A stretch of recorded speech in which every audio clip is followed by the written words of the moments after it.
Karavaloor saint Benedict Malankara സുറിയാനി കത്തോലിക്ക പള്ളിയുടെ സപ്തത്യാഘോഷങ്ങളുടെ സമാപന സമ്മേളനത്തിൽ ക്ലീമിസ ബാവ തിരുമേനി അധ്യക്ഷത വഹിക്കുകയും സമാപന സമ്മേളനം കേരള ഗതാഗത വകുപ്പ് മന്ത്രി ഗണേശകുമാർ ഉദ്ഘാടനം ചെയ്യുകയും ചെയ്തു. അഭിവന്ദ്യ ക്ലീമിസ ബാവ തിരുമേനിയുടെ അധ്യക്ഷ പ്രസംഗം. അനുഗ്രഹീതമായ ഒരു മുഹൂർത്തത്തിന് നാം സാക്ഷികളാവുകയാണ്. നമ്മുടെ ഇടവക സ്ഥാപിതമായി 7 പതിറ്റാണ്ട് പൂർത്തിയാക്കുന്ന അനുഗ്രഹീതമായ ഒരു മുഹൂർത്തം. പരമകാരുണ്യവാനായ ദൈവം തൻ്റെ അനുഗ്രഹ സമൃദ്ധിയിൽ അവിടുത്തെ ജനമായി നമ്മെ സ്വീകരിക്കുകയും അവിടുത്തെ പുത്രനെ നൽകി നമ്മെ അവകാശികളാക്കുകയും തൻ്റെ പരിശുദ്ധ ശരീരവും അമൂല്യമായ തിരുരക്തവും നൽകി വീണ്ടെടുത്ത സഭയിൽ നമ്മെ സ്ഥിരീകരിക്കുകയും പരിശുദ്ധ റൂഹായുടെ അഭിഷേകത്താൽ പുതുജീവനിലേക്ക് നയിക്കുകയും ചെയ്തതിൻ്റെ 7 പതിറ്റാണ്ട് ഈ ഇടവകയുടെ ചരിത്ര നിമിഷം ഈ കുർബാന അനുഗ്രഹവും സമാധാനവും ബലിയും സ്തോത്രവുമാകുന്നുവെന്ന് നമ്മുടെ കർത്താവിൻ്റെ തിരുസാന്നിധ്യത്തിൽ വീണ്ടും പ്രഘോഷിച്ച് നാം ആഘോഷിച്ചു. അതിൻ്റെ ഒരു പരിസമാപ്തിയിൽ നാം ഈ ദേവാലയത്തിലായിരിക്കുന്നു.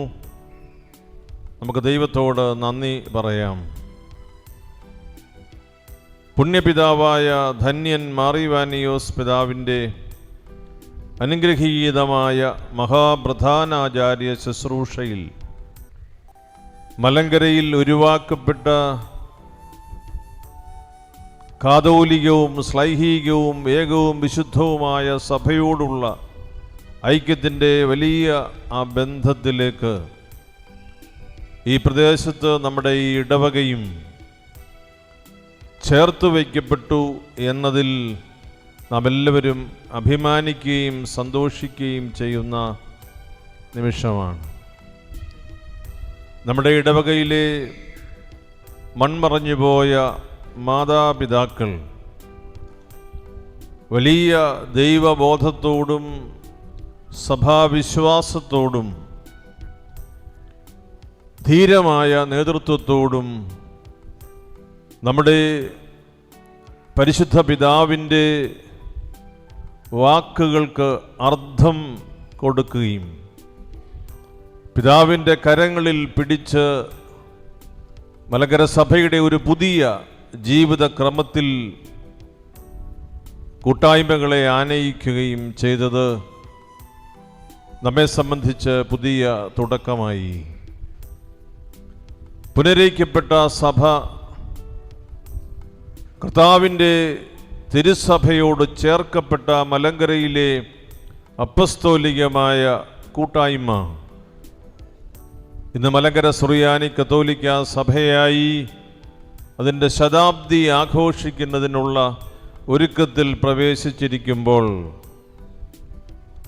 ഈ ഇടവക 7 പതിറ്റാണ്ട് പൂർത്തിയാക്കി ഈ സഭാഗാത്രത്തിൽ അവിസ്മരണീയമായ ചരിത്രം രേഖപ്പെടുത്തി മുൻപോട്ട് നീങ്ങുകയാണ്. ദൈവമേ, അങ്ങേ കാരുണ്യത്തിന് ഞങ്ങൾ ഹൃദയപൂർവ്വം നന്ദി പറയുന്നു. പുണ്യചരിതനും ധന്യനെന്ന് പരിശുദ്ധ ഫ്രാൻസിസ് മാർപ്പാപ്പ നാമകരണം ചെയ്തവനുമായ യുഗപുരുഷനായ മാറിവാനിയോസ് മെത്രാപ്പൊലീത്ത തിരുമേനി തൻ്റെ മനസ്സും അനുഗ്രഹവും ശ്ലൈഹിക വാഴ്വും നൽകി അനുഗ്രഹിച്ച ഒരു പ്രദേശത്ത് ഇപ്രകാരം നമുക്കൊരു കൂട്ടായ്മ തൻ്റെ അനുഗ്രഹീത പിൻഗാമിയായ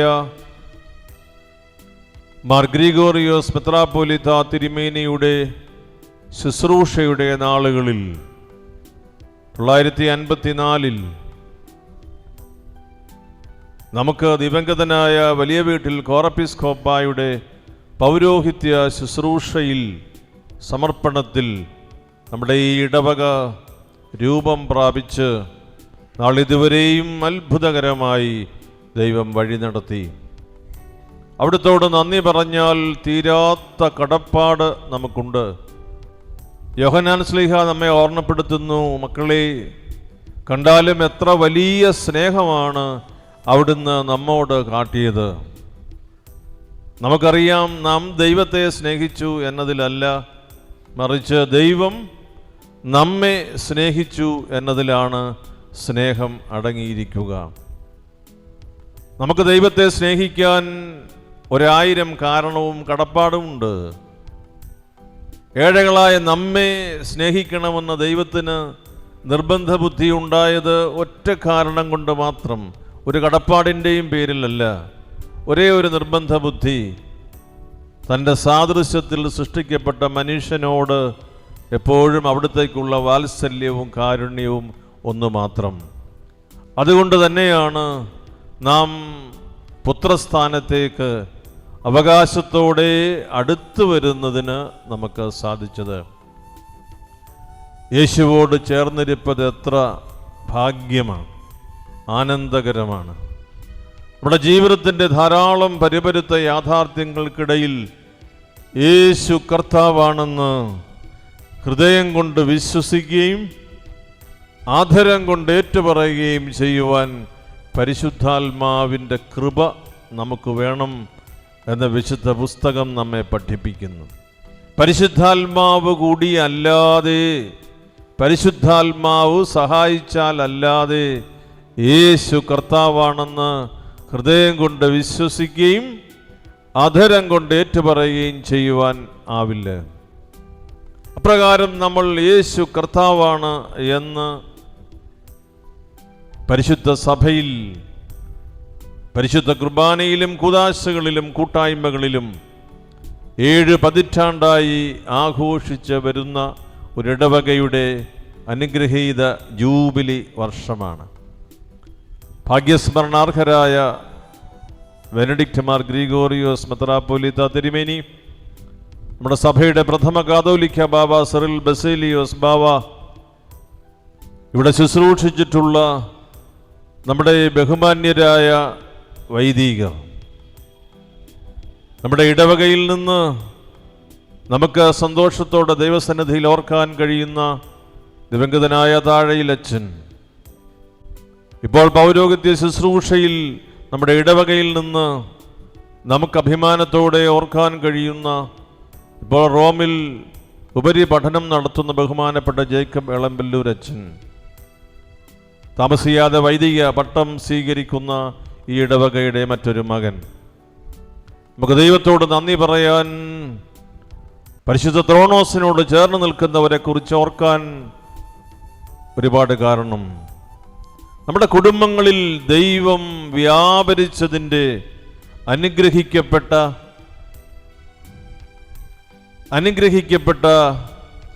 അനുഭവങ്ങൾ പറയുന്നതിന്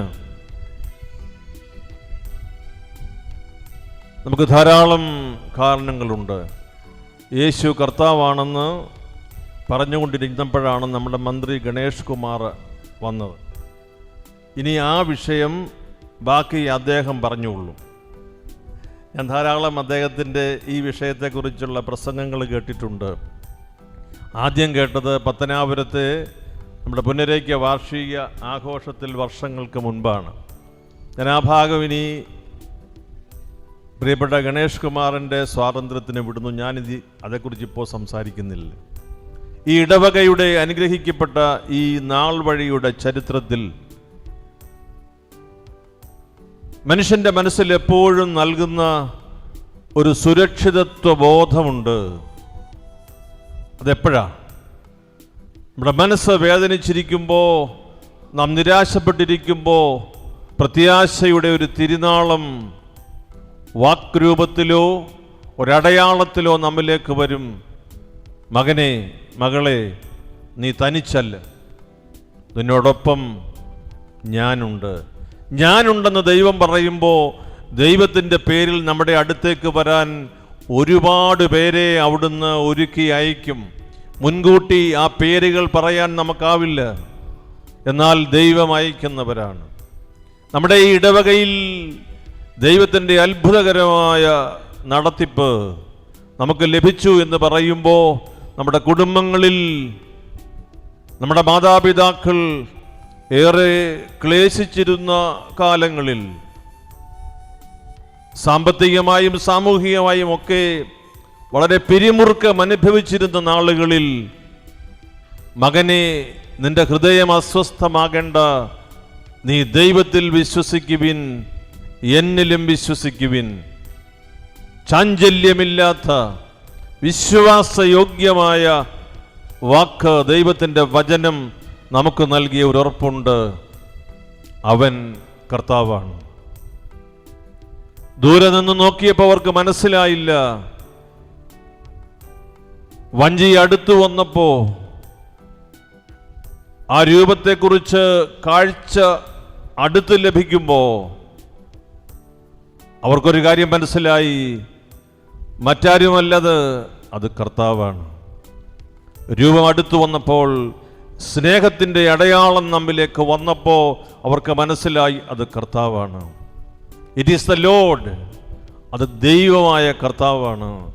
നമ്മുടെ കുടുംബങ്ങൾക്ക് ലഭിച്ചിട്ടുള്ള ഐശ്വര്യം, കുടുംബങ്ങൾക്ക് ലഭിച്ചിട്ടുള്ള സമാധാനം, ഏത് പ്രതിസന്ധികളെയും തരണം ചെയ്യുന്നതിന് നമുക്ക് ലഭിച്ചിട്ടുള്ള ദൈവത്തിൻ്റെ തിരുസാന്നിധ്യം. ഒരുപക്ഷെ അതേക്കുറിച്ചൊക്കെ പറയാൻ നമ്മുടെ MLAക്ക്, നമ്മുടെ മന്ത്രിക്ക് ഒരുപാട് നാവുണ്ട്. വിട്ടുകളയാത്ത ഒരു ബന്ധം നമുക്ക് തരാൻ ഈ ലോകത്തിൽ മനുഷ്യന് കഴിയില്ല. എന്നാൽ അവിടുത്തേക്കെല്ലാം സാധ്യമാണ്. പരിശുദ്ധ അമ്മ പറഞ്ഞില്ലേ, ശക്തനായവൻ, ഒന്നും കേട്ടില്ല, ശക്തനായവൻ വലിയ കാര്യങ്ങൾ എന്നിൽ പ്രവർത്തിച്ചിരിക്കുന്നു, അവിടുത്തെ നാമം പരിശുദ്ധമാണ്. അമ്മ പറഞ്ഞത് തലമുറകളായി അനുഭവിച്ചു വരുന്ന, തലമുറകളിലേക്ക് വ്യാപരിക്കേണ്ട ഒരു സത്യമാണ്. ശക്തനായവൻ എനിക്ക് വലിയ കാര്യങ്ങൾ ചെയ്തിരിക്കുന്നു, അവിടുത്തെ നാമം പരിശുദ്ധമാണ്. പ്രിയപ്പെട്ടവരെ, ഞാൻ എൻ്റെ വാക്കുകൾ ധാരാളം തിരക്കുള്ള നമ്മുടെ ജനപ്രതിനിധി ബഹുമാനപ്പെട്ട മന്ത്രി ഗണേഷ് കുമാർ വന്നിരിക്കുമ്പോൾ ഞാൻ അവസാനിപ്പിക്കും. ഞാൻ പാലായിൽ നിന്ന് ഓടിയെത്തുമ്പോൾ എനിക്ക് ഉറപ്പാണ് ഞാൻ താമസിക്കും. നിങ്ങളിവിടെ 3:30 മണി മുതൽ ഇവിടെ കാത്തു നിൽക്കും. അപ്പോൾ അതുകൊണ്ട് നിങ്ങൾക്കൊരു ബുദ്ധിമുട്ടുണ്ടാകാതിരിക്കാൻ വേണ്ടിയാണ് വികാരി ജനറൽ അച്ഛനെ തിരുവനന്തപുരത്തു നിന്ന് വിളിച്ച് ഞാൻ പറഞ്ഞു, അച്ഛൻ വന്ന് വിശുദ്ധ കുർബാന അർപ്പിച്ചില്ലെങ്കിൽ ഞാൻ വരുമ്പോൾ താമസിക്കും. എത്ര വിചാരിച്ചാലും 5 മണിക്ക് മുമ്പ് എത്താൻ സാധിക്കില്ല. 5:15 ഞാൻ അവിടെ നിന്ന് പാലായിൽ നിന്ന് ഇവിടെ വന്നപ്പോൾ ഈ അനുഗ്രഹിക്കപ്പെട്ട നിമിഷം എന്നോട് ബഹുമാനപ്പെട്ട രഞ്ജി അച്ഛൻ പറഞ്ഞു, മന്ത്രി കൃത്യസമയത്ത് വരും. ഞാൻ പറഞ്ഞു, അതാണ് എൻ്റെയും അനുഭവം. അതുകൊണ്ട് അതിനു മുൻപ് ഞാൻ ഇവരോട് സംസാരിച്ച് പൂർത്തിയാക്കാം. നമ്മുടെ കുടുംബങ്ങളിൽ ദൈവസ്നേഹം വ്യാപരിച്ചു, ദൈവകരുണ വ്യാപരിച്ചു, വിട്ടുപിരിയാത്ത ബന്ധം അവിടുന്ന് ഉറപ്പിച്ച് ഇസ്രായേൽക്കാരുടെ കട്ടളപ്പടികളിൽ രക്തം തളിച്ച് അക്കാലത്ത് ഈ ഭവനം യഹോവയുടേത് എന്ന അടയാളത്തിൽ രേഖപ്പെടുത്തി കടന്നുപോയതുപോലെ നമ്മുടെ കുടുംബങ്ങളിലെല്ലാം ദൈവം നമുക്ക് അവിശ്വസനീയമായ സമയത്തും രീതിയിലും ആളുകളെയും കൊണ്ട് സന്ദർശിച്ച് നമ്മെ സ്ഥിരീകരിച്ചു എന്നതാണ് പരമാർത്ഥം. ഞാൻ എൻ്റെ വാക്കുകൾ ആ ദൈവ നടത്തിപ്പിൽ ചേർത്ത് അവസാനിപ്പിക്കുന്നു. നിങ്ങൾക്ക് ലഭിച്ച ദൈവാനുഗ്രഹത്തിൻ്റെ നിങ്ങൾക്കുള്ള മറുപടി ഞാൻ ഈ ദേവാലയത്തിൽ കാണുന്നു. നിങ്ങളുടെ ദൈവം, നമ്മുടെ ഇടയിൽ വ്യാപരിച്ചു എന്നതിൻ്റെ അടയാളമായി നിങ്ങൾ ദൈവത്തിന് സമർപ്പിച്ച ഒരാലയമാണിത്. മനോഹരമായ ഈ ദേവാലയം, ഇതിൻ്റെ കുദാശയിൽ ഞാൻ വന്നപ്പോൾ ഈ ദേവാലയത്തെക്കുറിച്ച് പറഞ്ഞിരുന്നത് ഓർക്കുക. ഞാൻ വീണ്ടും ഓർക്കുന്നു, നിങ്ങൾ ദൈവത്തിന് നൽകുന്ന മറുപടിയുടെ ദേവാലയ രൂപമാണിത്. നിങ്ങളുടെ ദൈവം സമൃദ്ധമായി അനുഗ്രഹിച്ചപ്പോൾ നിങ്ങളുടെ ജീവിതത്തിൻ്റെ ദൈവബന്ധത്തിൻ്റെ അംശം നിങ്ങൾ എടുത്തു വെച്ചതാണ് ഈ ദേവാലയം. അസാധ്യമെന്ന് കരുതിയ ഒരു സ്ഥലത്ത്, അസാധ്യമെന്ന് കരുതിയ ഒരു ആർക്കിടെക്ചറിൽ അസാധ്യമെന്ന് കരുതിയ ഒരു സുരക്ഷിതത്വ നിർമ്മാണ പ്രവർത്തനങ്ങളിൽ ഈ ഇടവകയുടെ മക്കളായ കുടുംബങ്ങളായ നിങ്ങൾക്ക് ദൈവത്തോടുള്ള സ്നേഹത്തിൻ്റെ അടയാളമായി കല്ലിന്മേൽ കല്ല് വെച്ച് അതിമനോഹരമായി പണിതുയർത്തിയ ദൈവാലയമാണിത്. It is a sign of your gratitude the almighty God. സർവശക്തനുള്ള കൃതജ്ഞതയുടെ അടയാളപ്പെടുത്തിയ ഭവനമാണിത്. വിശ്വസിക്കുന്നുണ്ടോ? ഞരക്കമേ ഞാൻ കേട്ടുള്ളൂ. വിശ്വസിക്കുന്നുണ്ടെങ്കിൽ ഉറക്കപ്പറ. വിശ്വസിക്കുന്നുണ്ടോ? വിശ്വസിക്കുന്നുണ്ട്. നിങ്ങൾ ഈ ദേവാലയത്തെ പടുത്തുയർത്തി സർവശക്തനായ ദൈവം തൻ്റെ തിരുസാന്നിധ്യത്താൽ അതിനെ ആശീർവദിച്ചു. ഇതാണ് സത്യം. അങ്ങോട്ട് കയ്യിലേക്ക് 5 അപ്പം എടുത്ത് കൊടുത്തപ്പോൾ ആയിരക്കണക്കിന് ആളുകൾ ഭക്ഷിച്ച് തൃപ്തരായി. അങ്ങോട്ട് എടുത്ത് കൊടുക്കണം. അവിടുന്ന് അത് ഇരട്ടിയായി ആവശ്യത്തിന് അധികമായി അത് വർദ്ധിപ്പിക്കും. നിങ്ങൾ സമർപ്പിച്ച കാണിക്ക അതിമനോഹരമായ ദൈവിക സങ്കേതമായി വളർന്ന് വലുതായി. ഈ ദേവാലയ നിർമ്മാണവുമായി ഏറ്റവും അടുത്ത് ഇടപഴകിയിട്ടുള്ള ആളാണ് ഞാൻ. അനേക തവണ ഇവിടെ വന്നിട്ടുണ്ട്. നിങ്ങൾ ഓരോരുത്തരും സമർപ്പിച്ച സമർപ്പണവുമൊക്കെ എനിക്കറിയാം. ഞാൻ ഒരാളുടെയും പേരെടുത്ത് പറയുന്നില്ല. 99 പേരുടെ പേര് പറയാതിരിക്കുകയും ഒരാളുടെ പേര് പറയുകയും ചെയ്യുമ്പോൾ ഫലത്തിൽ 99 ശത്രുക്കളെ കൂടെ സമ്പാദിച്ചുകൊണ്ടായിരിക്കും ഞാൻ ഇവിടെ നിന്ന് പോവുക. അതുകൊണ്ട് നിങ്ങൾക്കറിയാം, നിങ്ങൾ പടുത്തുയർത്തതിനെക്കുറിച്ച് സഭയുടെ പിതാവെന്ന നിലയിൽ എനിക്ക് നല്ല ബോധ്യമുണ്ട്. ഒരു കാര്യം നിങ്ങൾക്ക് ബോധ്യപ്പെട്ടിട്ടുള്ളത് ഞാൻ വീണ്ടും ഓർക്കുന്നു. ദൈവത്തിന് കൊടുത്തതിൻ്റെ പേരിൽ അനുഗ്രഹങ്ങൾ വീണ്ടും വന്നിട്ടേ ഉള്ളൂ. ഒരിക്കലും അഴിയത്തില്ല എന്ന് കരുതിയ കുരുക്കുകൾ അത്ഭുതകരമായി പരിശുദ്ധ അമ്മ അഴിച്ച് തന്ന അനുഭവങ്ങൾ ഇവിടെ നിന്ന് പറയാൻ എനിക്ക് ധാരാളമുണ്ട്. നിങ്ങളെക്കുറിച്ച് അതിനെക്കുറിച്ച് നല്ല ബോധ്യമുണ്ട്. ഇത് ഈ മുറി കൂടുകയില്ല എന്ന് പറഞ്ഞ് കമ്പൊടിച്ച് അവിടെ ഇട്ടത് മുറുകൂടിയ കമ്പുകൾ ഇവിടെയുണ്ട്. സത്യമല്ലേ? കരുവാളൂരുകാരെ സമ്മതിക്കാൻ പണ്ടും സമയമെടുക്കുന്നവരാ. പക്ഷെ കുറച്ച് കഴിയുമ്പോൾ സമ്മതിക്കുമെന്ന് എനിക്ക് ഉറപ്പാണ്. നമ്മുടെ കുടുംബങ്ങളെല്ലാം ദൈവം അനുഗ്രഹിക്കട്ടെ. നമ്മുടെ കുടുംബങ്ങളെല്ലാം ദൈവം കാത്തു പരിപാലിക്കട്ടെ. ഞാൻ പ്രത്യേകം പ്രാർത്ഥിക്കുന്നു. ഈ ദേവാലയത്തിൻ്റെ ഈ സപ്തതിയുടെ 70 വർഷത്തിൻ്റെ ആഘോഷത്തിൽ വരാൻ കരുണ എനിക്ക് നൽകിയ ദൈവത്തോട് നന്ദി പറയും. ഞാൻ പ്രിയപ്പെട്ട നമ്മുടെ ജനപ്രതിനിധി, നമ്മുടെ സ്വന്തം MLA ഗണേഷ് കുമാർ മന്ത്രിയാണ്, മന്ത്രിയുടെ മകനാണ്, മന്ത്രി കുടുംബമാണ്. ഞങ്ങൾ സ്വകാര്യമായി പറയും പിള്ളേച്ചൻ്റെ മോനാണ്. നമ്മുടെ സഭയോട്, നമ്മുടെ ആവശ്യങ്ങളോട് ഞാനിത് പറഞ്ഞാൽ ഇനിയും മന്ത്രിക്ക് പ്രശ്നമാകുമോ എന്നറിയത്തില്ലെങ്കിലും ഗണേശാണ്ട് എനിക്ക് കുഴപ്പമില്ല. അദ്ദേഹം മന്ത്രിയായി ചുമതലയെടുത്തപ്പോൾ നമ്മുടെ ഒരു ഇടവകയിലെ ഒരു മകൻ വന്ന് പറഞ്ഞു, പിതാവ് ഒരു വാക്ക് പറഞ്ഞാൽ ഗണേഷ് കുമാർ എന്നെ ആ സ്റ്റാഫിൽ ഉൾപ്പെടുത്തും. അപ്പോൾ ഞാൻ അന്ന് അവനോട് പറഞ്ഞു, അങ്ങനെ എന്നേക്കുമായി ഗണേഷ് കുമാർ എനിക്ക് എതിരാകും. കാരണം നിന്നെ എടുത്തു കഴിഞ്ഞാൽ പിന്നെ എനിക്ക് പ്രശ്നമാകും. അപ്പോൾ പിതാവൊന്ന് പറയണം എന്ന് വെച്ചു. ഞാൻ ഗണേഷിനോട് വിളിച്ച് നേരിട്ട് തന്നെ പറഞ്ഞു, ഇങ്ങനെ ഒരു ആവശ്യമുണ്ടെന്ന് പറഞ്ഞു. അപ്പോൾ എന്നോട് പറഞ്ഞു, പിതാവേ അത് ഒരുപാട് വലിയ ലിസ്റ്റുണ്ട്, തിരുമേനി പറഞ്ഞതുകൊണ്ട് ഞാൻ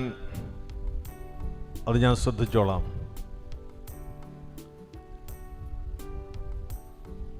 ഞാൻ കൂടെ വിളിച്ച് ഓർമ്മപ്പെടുത്തിയിട്ടില്ല. ഒരിക്കൽ കൂടി ഞാൻ പറഞ്ഞു, തിരക്കിനിടയിൽ വിട്ടുപോകരുത്, ഒന്ന് നോക്കിക്കോണം. പിന്നീട് ഈ മകൻ എന്നെ വിളിച്ചു പറഞ്ഞു, എനിക്ക് അപ്പോയിൻമെൻറ്റ് കിട്ടി, പിതാവേ എനിക്ക് പിതാവിനെ ഒന്ന് കാണണം. ഞാൻ പറഞ്ഞു, നീ എന്നോടല്ല, നീ മന്ത്രിയോട് പറഞ്ഞാൽ മതി, ഞാൻ പറഞ്ഞു എന്ന്. അദ്ദേഹത്തിൻ്റെ മേൽ വലിയ സമ്മർദ്ദമുണ്ടായിരുന്നു. എങ്കിലും അത് ഞാനൊരു കാര്യം ആവശ്യപ്പെട്ടപ്പോൾ പിള്ളേച്ചൻ്റെ മകൻ അത് നമുക്ക് ചെയ്തു തന്നു എന്നുള്ളതാണ്. അതിൻ്റെ സന്തോഷം. അപ്പോൾ അതുകൊണ്ട് ഞാനീ പറഞ്ഞ തൽപര കക്ഷി വാതുക്ക കൂടെ എന്നെ നോക്കിക്കൊണ്ട് ഞാൻ പറയുക, ദൈവത്തെ ഓർത്ത് എനിക്ക് ബുദ്ധിമുട്ടുണ്ടാക്കാതെ നല്ലതുപോലെ ജോലി ചെയ്തോണം, ഒരു കുഴപ്പമില്ലെന്നാണ്. ആ കുടുംബവും പ്രിയപ്പെട്ട ഗണേഷും നമ്മുടെ സഭയുടെ ചെറുതും വലുതുമായ കാര്യങ്ങളിൽ കാണിക്കുന്ന ഒരു അനുഭാവപൂർണമായ ഒരു ബന്ധമുണ്ട്. ചിലപ്പോൾ ഞാൻ അദ്ദേഹത്തോട് പറഞ്ഞിട്ടുണ്ട്, ഇങ്ങനെ ഒരു ചർച്ച വരുമ്പോൾ ഒരു മറുവശമുണ്ട് ഗണേഷ്, അതൊന്ന് നോക്കണം. അപ്പോൾ അദ്ദേഹത്തിനോട് പറയുന്നത്, ഇതിന്മേൽ ഞാൻ അങ്ങോട്ട് വരാം, ആ വിഷയം ഒന്ന് നമുക്ക് സംസാരിക്കാം. എല്ലാ വിഷയങ്ങളുടെയും എല്ലാ വശവും ഒരുപോലെ അവർക്കൊരുപക്ഷെ ലഭിക്കില്ല. അനുഭവിക്കുന്നവർ ആ ഭാഗം പറയുമ്പോഴാണ് വ്യക്തമാവുക. അപ്പം അതുകൊണ്ട് നമുക്ക് വലിയ സന്തോഷം, നമ്മുടെ ജനപ്രതിനിധിയാണ്. നമ്മുടെ നാട്ടിലെ ബന്ധങ്ങൾ കാത്തു സൂക്ഷിക്കാൻ വളരെ ശ്രദ്ധിക്കുന്ന ജനപ്രതിനിധിയാണ്. അതുകൊണ്ട് തന്നെ അദ്ദേഹത്തിൻ്റെ മഹനീയമായ സാന്നിധ്യം പ്രത്യേകമായി സന്തോഷത്തോടെ ഞാൻ ഓർക്കുന്നു. അദ്ദേഹത്തിൻ്റെ എല്ലാ പ്രവർത്തനങ്ങളിലും ദൈവാനുഗ്രഹം ധാരാളമായി ഉണ്ടാകട്ടെ എന്ന് ഞാൻ പ്രാർത്ഥിക്കുന്നു. നമ്മുടെ ഈ പ്രദേശത്തോടും നമ്മുടെ കൂട്ടായ്മയോടും അദ്ദേഹം കാട്ടുന്ന സ്നേഹം, അത് ഞാൻ ഹൃദയത്തിൽ സന്തോഷത്തോടെ എപ്പോഴും ഓർക്കുകയും ചെയ്യുന്നു. നമ്മുടെ ഈ ഇടവക കുടുംബത്തിലെ മുതിർന്ന മാതാപിതാക്കളെ പ്രത്യേകം സന്തോഷത്തോടെ നന്ദിയോടെ ഓർക്കുന്നു. രോഗാവസ്ഥയിലൊക്കെ ഉള്ളവരുണ്ട്. അവർ കഠിനമായി യജ്ഞിക്കുകയും പിൻതലമുറയെക്കുറിച്ച് ഓർക്കുകയും സർവോപരി ദൈവത്തെക്കുറിച്ച് വിചാരിക്കുകയും ചെയ്തതുകൊണ്ടാണ് നാം ഇന്നിങ്ങനെ ഈ ദേവാലയത്തിൽ ഇരുന്ന് പ്രകാരം ഇടവകയുടെ 7 പതിറ്റാണ്ടിനെക്കുറിച്ച് നന്ദിയോടെ ഓർക്കുക. ആയതിനാൽ നമുക്ക് നമ്മുടെ മാതാപിതാക്കളോട് വലിയ കടപ്പാടുണ്ട്, വലിയ ആദരവുണ്ട്. അവരുടെ വിശ്വാസ ജീവിതമാണ് നമ്മെ ഈ നിലയിലേക്ക് പ്രത്യേകമായി ഉയർത്തിയത്. അവരെ ഏറെ നന്ദിയോടുകൂടി ഓർക്കുന്നു. നമ്മുടെ ബഹുമാന്യനായ പുനലൂർ MLA ശ്രീ സുബാൽ ഇവിടെ സന്നിഹിതനായിരിക്കുന്നു. അദ്ദേഹത്തെ ഞങ്ങളെല്ലാവരുടെയും പേരിൽ ഞാൻ സ്വാഗതം ചെയ്യുന്നു.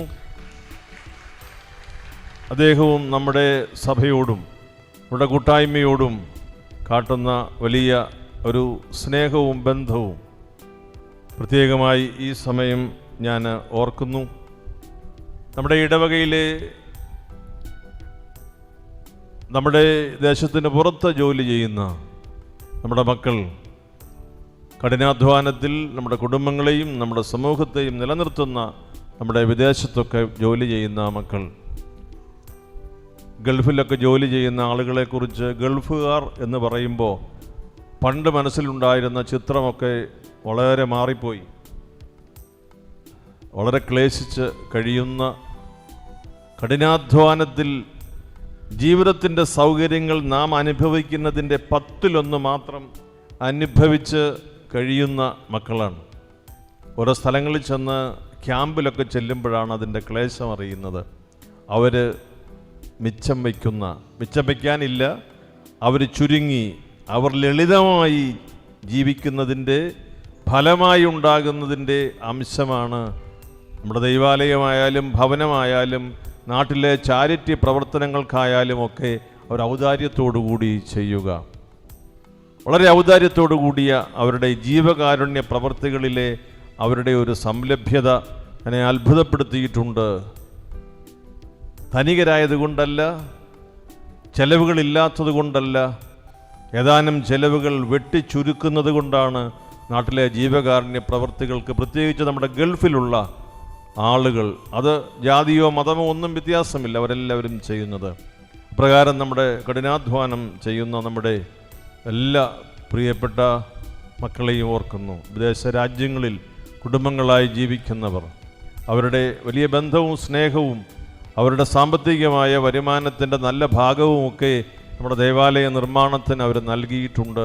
അവരെല്ലാവരെയും ഈ സമയം ഈ വലിയ ജൂബിലിയുടെ അവസരത്തിൽ കൃതജ്ഞതയോടെ ഓർക്കുന്നു. നമ്മളുടെ ഇടവകയുടെ ഭരണസമിതി അംഗങ്ങൾ, ദൈവാലയ നിർമ്മാണ സമയത്തെ അതിൻ്റെ ഉത്തരവാദിത്തങ്ങൾ ഓരോന്നായി വഹിച്ചിട്ടുള്ളവർ, ഇടവകയിലെ വിവിധ ശുശ്രൂഷകൾക്ക് നേതൃത്വം നൽകുന്നവർ, ഇടവകയിൽ ശുശ്രൂഷിക്കുന്ന പ്രിയമുള്ള സിസ്റ്റേഴ്സ്, മുതിർന്ന മാതാപിതാക്കൾ, മതാധ്യാപകർ എല്ലാവരെയും ഞാൻ ഓർക്കുന്നു. ഇടവകയിലെ നമ്മുടെ യുവജന മക്കൾ വിശ്വാസത്തോടു കൂടിയുള്ള അവരുടെ തീർത്ഥാടനം തുടരുമ്പോൾ അവർ കാണിക്കുന്ന ബന്ധം കൃതജ്ഞതയോടെ ഓർക്കുന്നു. അമ്മമാർ, മുതിർന്ന മാതാപിതാക്കൾ, നിങ്ങളെല്ലാം ദൈവം അനുഗ്രഹിക്കട്ടെ. കാലാകാലങ്ങളിൽ നമ്മുടെ ഇടവകയിൽ വികാരിമാരായി ശുശ്രൂഷ ചെയ്തിട്ടുള്ള നമ്മുടെ എല്ലാ ബഹുമാനപ്പെട്ട വൈദികരെയും ഞാൻ ഓർക്കുന്നു. ഓരോ സമയത്ത് അവരർപ്പിച്ച വലിയ സമർപ്പണമാണ് പടിപടിയായി നമ്മുടെ ഈ ദൈവാലയത്തെ ഉയർത്തിക്കൊണ്ട് വന്നത്. ഇപ്പോൾ ബഹുമാനപ്പെട്ട രഞ്ജിയച്ചൻ നമ്മുടെ ഈ ഇടവകയിലെ ശുശ്രൂഷ, പ്രത്യേകിച്ച് നമ്മുടെ അനുഗ്രഹീതമായ ജൂബിലിയായി ആഘോഷിക്കുമ്പോൾ അതിനാവശ്യമായ ആത്മീയമായ ഒരുക്കം, അതുപോലെ തന്നെ നമ്മുടെ ഒരുമിച്ചുള്ള കൂടിവരവിൻ്റെ ഈ ഒരു അനുഗ്രഹിക്കപ്പെട്ട ബന്ധം, ഇതെല്ലാം നമുക്ക് നൽകുന്നതിന് ശ്രദ്ധ ചെലുത്തി. പ്രിയപ്പെട്ട അച്ഛൻ്റെ ശുശ്രൂഷയും ദൈവം ധാരാളമായി അനുഗ്രഹിക്കട്ടെ എന്ന് പ്രത്യേകം പ്രാർത്ഥിച്ച്, നമ്മുടെ ഈ പ്രദേശത്ത് നമ്മുടെ ഇടവകയ്ക്ക് ചെയ്യാനുള്ള ധർമ്മം നിർവഹിക്കാൻ നമ്മുടെ ഈ ജൂബിലി നമ്മെ പ്രാപ്തരാക്കട്ടെ എന്ന് പ്രാർത്ഥിക്കുന്നു. നമുക്കെല്ലാം ആയി എന്ന് കരുതുന്നു എങ്കിൽ തെറ്റാണ്. നമുക്ക് ഹോളായി, നമുക്ക് പള്ളിയായി, കുരിശടിയായി, മരിച്ചാൽ കിടക്കാൻ സ്ഥലമായി, നമുക്കിനി ഒന്നും ആവശ്യമില്ല, ആരെയും ആവശ്യമില്ല എന്ന് കരുതുമ്പോൾ ഓർത്തോണം,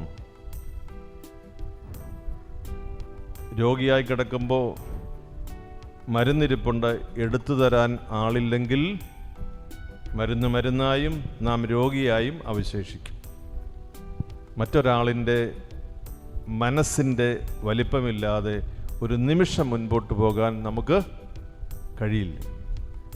നമുക്ക് സാധിക്കുന്ന ജീവകാരുണ്യ പ്രവൃത്തികൾ, ജൂബിലിയുമായി ബന്ധപ്പെട്ട ജീവകാരുണ്യ പ്രവൃത്തികളൊക്കെ ഇവിടെ തരുന്നുണ്ട്, കൊടുക്കുന്നുണ്ട് എന്നാണ് രഞ്ജിയച്ചൻ പറയുന്നത്. പെട്ടെന്നങ്ങ് ഉത്തരം പറഞ്ഞ് നിർത്തിയതുകൊണ്ട് എനിക്കൊരു സംശയം പോലെ. പാവപ്പെട്ട മനുഷ്യരെ കരുതുമ്പോൾ നമ്മുടെ ആവശ്യങ്ങളെല്ലാം നടന്നുകൊള്ളും, ഒരു സംശയവുമില്ല. ക്ലേശമാണ് എന്ന് തോന്നിയാൽ പോലും ഔദാര്യത്തോടെ ചെയ്യുക, നമ്മുടെ ഒരു കാര്യവും മുടക്കം വരില്ല. നാം കരുതിക്കൂട്ടി വെച്ചാൽ നാം വിചാരിക്കാത്ത രീതിയിൽ അത് കയ്യിൽ നിന്ന് വഴുതി പോകാൻ എത്രയോ സാധ്യതകളുണ്ട്. എന്നാൽ ഹൃദയം പരിശോധിക്കുന്ന ദൈവത്തിൻ്റെ മുമ്പിൽ മനുഷ്യൻ കാണുന്നത് പോലെ അല്ലല്ലോ ദൈവം കാണുന്നത്.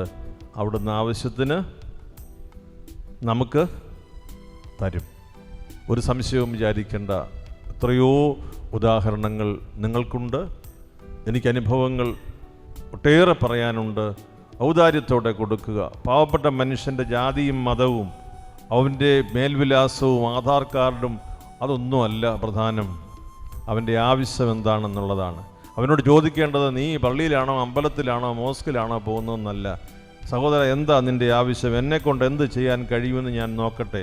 That is your answer. അതാണ് നിങ്ങളുടെ ഉത്തരം.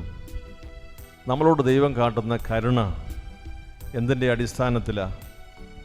നമ്മുടെ സൗന്ദര്യം, നമ്മുടെ ആരോഗ്യം, നമ്മുടെ കുടുംബസ്ഥിതി, നമ്മുടെ അഡ്രസ്സ്, നമ്മുടെ പാൻ കാർഡ്, ഇതിൻ്റെ ഒന്നും വെളിച്ചത്തിലല്ലല്ലോ. ഒറ്റ കാര്യം കൊണ്ടാണ്, അവൻ്റെ കാരുണ്യമില്ലാതെ നിലനിൽക്കാൻ കഴിയില്ലെന്ന് അവിടത്തേക്ക് അറിയാവുന്നത് കൊണ്ടാണ്. അതുപോലെ തന്നെ കരുണയുള്ളവരായിരിക്കുവിൻ. ജീവകാരുണ്യ പ്രവൃത്തികളിൽ മടുപ്പ് തോന്നരുത്. ജാതിക്കും മതത്തിനും അപ്പുറത്ത് മനുഷ്യബന്ധം സുപ്രധാനമാണ്. നാം ജീവിക്കുന്ന ഈ കാലഘട്ടത്തിൽ മനുഷ്യരെ തമ്മിൽ വേർതിരിക്കുന്നതിന് പണ്ട് നമ്മൾ പറയുമായിരുന്നു പണക്കാരും പണമില്ലാത്തവരും, അല്ലേ? മുതലാളിമാരും. ഇവിടെ അങ്ങനൊന്നും പറയത്തില്ലയോ? ഇവിടെ മുതലാളിമാർ മാത്രമേ ഉള്ളൂ. ഒറ്റ വാക്ക് മിണ്ടുന്നില്ല. അപ്പോൾ പണ്ട് പറയും പണക്കാരും പണമില്ലാത്തവരും എന്നൊക്കെ പറയും, അല്ലേ? മുതലാളിയും തൊഴിലാളിയും എന്നൊക്കെ പറയും.